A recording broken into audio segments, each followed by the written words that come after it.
Zen 6 CPU preparation is happening. This is the ultimate GPU test of all time, and if you were waiting for a 50 Super Series, buying a card now might be a better option. Let's get into the hot news, everybody. I'm your Brett host. We're going to be going over the hottest tech news I can find on the internet while you enjoy your breakfast this Friday, October 3rd, 2025. I'm going to start off today with a reminder that we do have our PC giveaways going on next Friday from Falcon Northwest, both the Tiki South Africa print that they prepared specifically for our going away party where we were raising money for a special needs center here in Pretoria. You can still donate to that campaign at the back of Buddy at the link in the video description. Additionally, we are giving away my Reece faced RTX 5090 Talon that I had to leave behind and did not bring with me to South Africa. So in case you want to win either of those, you can go to twitch.tv/UFD Tech, type ! terms and get the details on how to enter into that giveaway specifically. And that Falcon Northwest Tiki has a 9800 X3D, but we're getting reports from the MSI that their current 800 series motherboards are going to support the next generation of CPUs, potentially known as Zen 6 Ryzen 11000, or potentially a new naming scheme that they steal from Intel or what have you. But over in the Discord for MSI, they said that their motherboards will be future CPU ready, and the specific motherboards they were talking about were the X870E Tomahawk Max PZ and the X870i Ti Evo. I had no idea these motherboards existed. These are gorgeous. These are some of the best looking motherboards I've seen this generation, and I'm enthralled that these things exist. Glad to know that they'll support future CPUs. Let me know if that's something that interests you. Are you looking to buy a motherboard now for an upgrade later? I want to hear from you. And in case you're looking to buy an iPhone, you might also want to buy a couple SSD coolers, because it turns out that the iPhone 17 Pro Max will run a lot faster if you just slap a whole bunch of those to the back of it. This is a PC enthusiast decided to just go wild with all of these M.2 SSD coolers on the back of the iPhone 17 Pro Max and found that it increased stability as well as increased performance thanks to the added heat dissipation of putting those things on the vapor chamber that's already on the Pro Max. We've already seen from reviews on these new iPhones that they're some of the best performing ones and the coolest running thanks to that vapor chamber, but this just takes it to 11 with it getting a 21% performance improvement in Steel Nomad 3D Mark testing, which it's hilarious.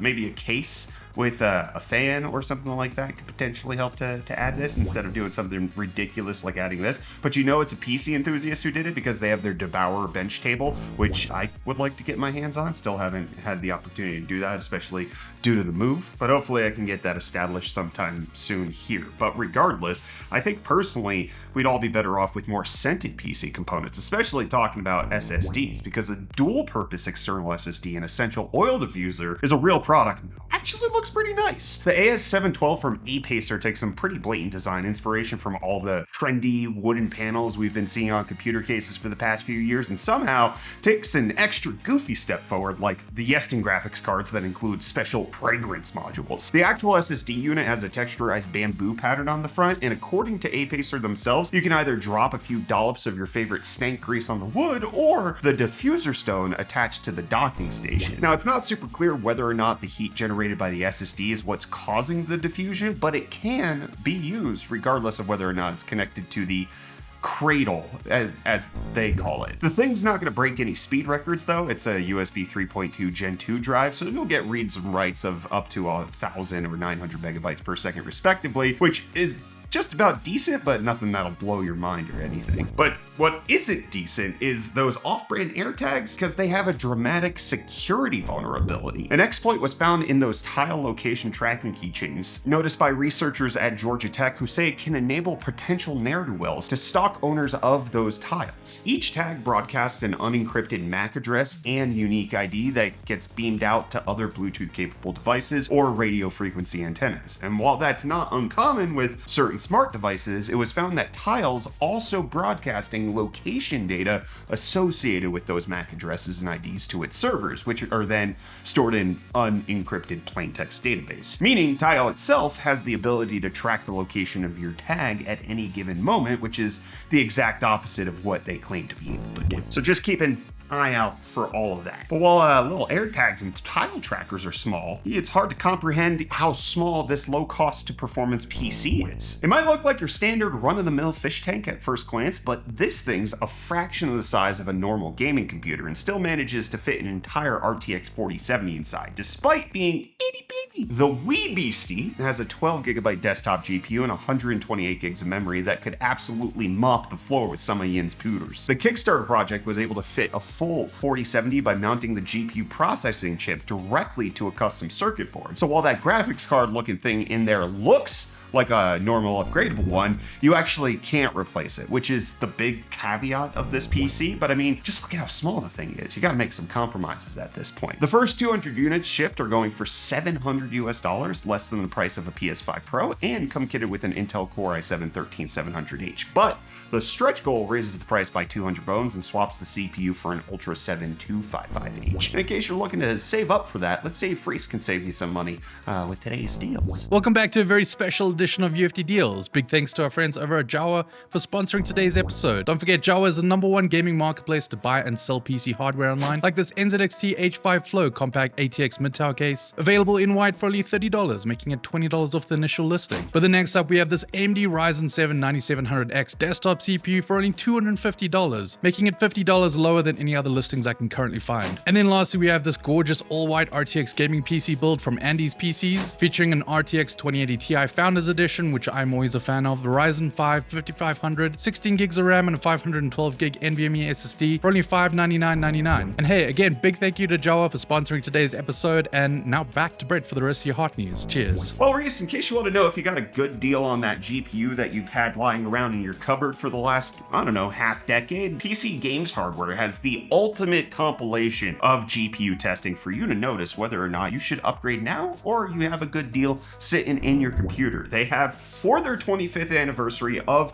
PC Games Hardware existing, a 180 GPU test where they go back pretty far and test a bunch of different things. We're just going to take a look at the Witcher 3 test in hot news right now in case you want to go check it out. We have links in the video description. Highly recommend you do that because it's GPUs from 2009 to 2025. Unfortunately, my first GPU is not in this because I got my first GPU prior to 2009, but you can see you could go all the way back to the Radeon HD 5450 or the 5570, the GT 430, showing that it does not perform well in The Witcher 3 whatsoever. And there's just, again, 180 of these GPUs, seeing how that they perform in this game that is also now a decade old, going all the way up to, look at that, the RTX 5090 is the fastest graphics card that's currently on the market. Big ol' surprise there, but they also have some comparison data for you to look at, such as the GPU development at NVIDIA and AMD since those dates, showing what the biggest gains in teraflop performance are, which is the blue line, and then teraflops per gigabyte of memory, which is the ratio of how fast the GPU is to how much memory NVIDIA is giving you. And you can see that it was on a pretty clear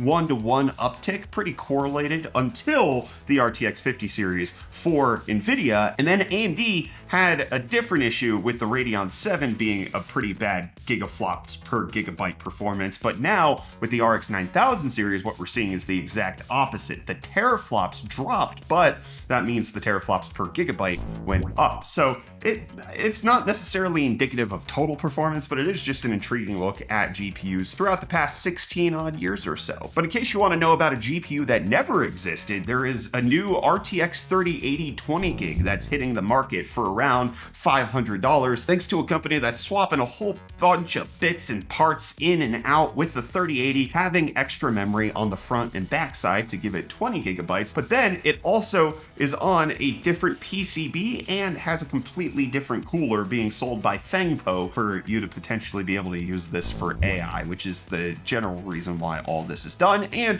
is also the reason why people are getting screwed when they're buying things like RTX 4090s, because they've had the GPU die lifted right off the board because they put those on different PCBs to give more memory for AI training, and it leaves a bunch of people left in the dust, unfortunately. But it is intriguing that that GPU existed. And in case you want an official GPU with more VRAM. We're gonna have to wait a little while because new reports are coming out that the NVIDIA RTX 50 Super Series is not coming as soon as potentially the earlier rumors were indicating. So initially there was some reports that we were gonna get the 50 Super Series before the end of this year, but then it got moved to potentially an announcement at CES with launching a little bit later. However, the latest reports are that add-in card partners, the people who make GPUs like MSI, ASUS, PNY, have not yet received any project notifications for these models, so they're not currently going forth, which is where you would expect to see it at this point in order for us to get a launch in the beginning of 2026. So Benchlife notes that this is potentially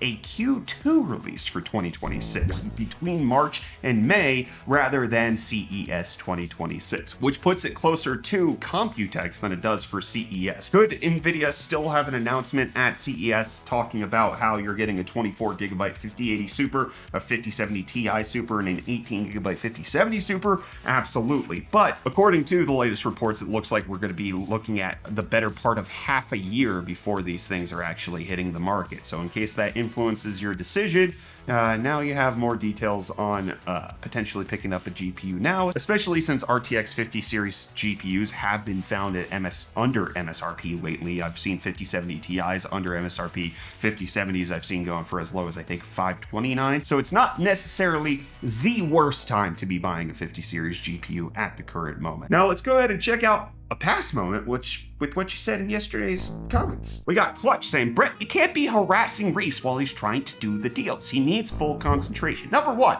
that was not harassment. That was a consensual enjoyment experience for the both of us. Number two, that dude can do deals in his sleep. He doesn't need full concentration. And we got Alex saying, Game Pass just priced out a bunch of people, and Immaculate saying, here's a reminder that Silksong costs only $20. Yeah, there is a huge drive to unsubscribe from Game Pass and Game Pass Ultimate. Even, I think Microsoft's own website was having some issues doing it because so many people are doing it at once. But here's a reminder that Silksong is free on Game Pass. It was a day one Game Pass title, so checkmate with your $20. You have to pay $30 a month in order to get it. And then Elder Gamer X saying, out of curiosity, how complicated was the immigration process? I'm not going to go into full details, but you know, it took months of planning, consultation with immigration lawyers. I mean, we're a family of 6, so we need to make sure that everybody has the right visa to be here, and then also make sure that we had all of the right paperwork to do it. And I mean, it was months of preparation. We had to go to the embassy and apply, and then we had to wait weeks to find out if we got approved. And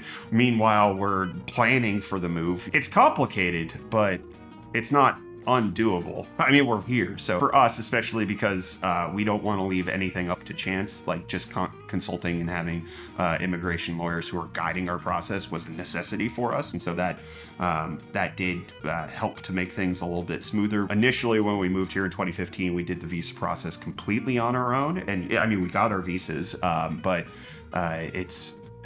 it was more a guessing game, especially because websites aren't updated properly and they say you need this one thing, but actually you don't need that anymore because there was a recent law that was passed that says that you don't need your tuberculosis screening in order to come to South Africa. So like just stuff like that can be a little bit complicated. It's not easy. It's not a simple, you just show up at the embassy and you're like, hi, I would like one visa to move to South Africa, please. Like, it does take intentional planning, especially again for a family of 6 for us to even be here. And then we got Resharer saying, hi, my idol, Triple Hearts. Can you give me a motherboard and a CPU as a gift so I can build a gaming PC?